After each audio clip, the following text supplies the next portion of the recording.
The message in this book is something that has been on my heart for many, many years, if not decades.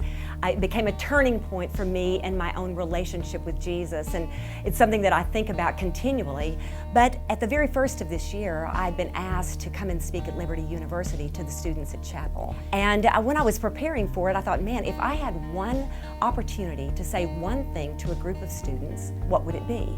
And I went and I gave that message, and as I did, I wondered to myself, why haven't I ever written this down in all these years, 20 years of writing? Why has this message, by itself, just singular in its focus, gone down on the page? And so I just kept it in my heart and thought about it for the next couple of weeks. A couple of weeks later, I was in Seattle at a Living Proof Live, and a really good friend of mine, Travis Cottrell, put a book in my hands.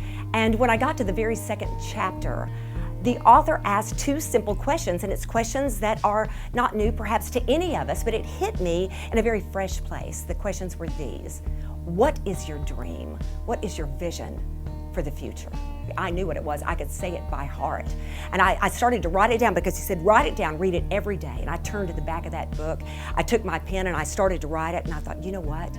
That vision is not quite big enough. In the book, he had said it needs to be something that is big and challenging. So I went back and I added just a couple of words to it. Just a little bit of a hint I'll give you. I don't want to give away the message, but I do want you to know this.